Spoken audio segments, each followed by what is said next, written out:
Hey everybody, Katina here with Coldwell Banker. We're talking about a new term today, and then we're going to play a little game. New term is hand money, which is also known as good faith money, which is also known as earnest money. Hand money, good faith money, earnest money all mean the same thing. This is the amount of money that the buyer provides once the seller accepts their offer on the house. The buyer provides it, but it does not get given to the seller. It actually goes into an escrow account and it's held there as kind of like an insurance policy for the sellers.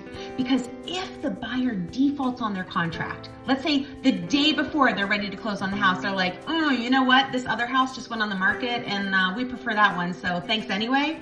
Yeah, that's kind of not fair. So then the buyer would sacrifice their hand money to the seller because they did not fulfill what was agreed upon in the contract. 1 out of every 6 sales agreements do not come to fruition. That means 1 out of 6 times they don't make it to the closing table. We're gonna play a little game called Do You Know Where the Hand Money Goes? Let's say in this situation, we have buyers, we have sellers. The buyers provided $2,500 worth of hand money that is being held into an escrow account. The buyers have 15 days to get their inspections done. So they get their inspections done on day 3. And then they get the report on day 5. And the report says that the foundation is absolutely crumbling and the seller made no mention of this beforehand on the disclosures or otherwise. Well, the buyers are like, you know what, no thanks, we just don't want to get into that kind of problem. So they sign a notice, give it to the seller, say, hey, we'd like to terminate the contract. But we have $2,500 of hand money in this escrow account. Where does it go? Does it go to the buyers or does it go to the sellers? In this case, it would go to the buyers.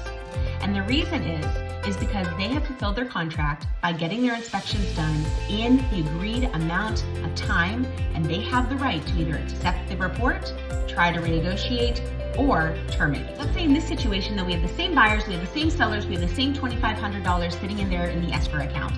And let's say that the buyers get their inspections and they don't respond.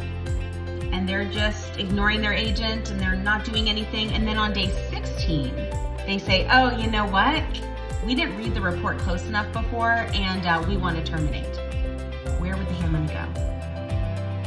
In this case, it would go to the sellers. And the reason it goes to the sellers is because the buyers have defaulted on their contract. They only had 15 days to make their response for their inspections, and they made their response on day 16. We have buyers, we have sellers, we have $5,000 sitting in an escrow account. They made it through their inspections, and now we're at the part where we get the appraisal done. The appraiser, as agreed, goes out to the property, and he evaluates the property to be $10,000 less than what was negotiated. And the buyers are getting a loan and they needed it to come in at the asking price, but it didn't. Who gets the hand money then if the sellers decide not to renegotiate on the price? In this case, it would be the buyers. The buyers get the hand money because if they had an agreed upon arrangement that the house has to appraise for a certain amount and it doesn't, then the buyers are absolutely able to terminate on the agreement and get their hand money back, so long as everything's done in a timely manner. Our next situation, we have buyers, we have sellers, we have $10,000 sitting in an escrow account, and the inspections are done, and the appraisal is done, and we're getting ready to close, and all of a sudden the buyers are just driving by their house and they're just so excited and they just wanted to give it a peek, and the neighbor comes out to talk to them, and they find out that somebody died in the house. And the buyers are not having any of that, and they would like to terminate. Plus, they're really upset that the sellers didn't tell them that somebody passed away in the house, and they think that they should have been notified beforehand. Who gets the hand money in that situation? It would be the sellers.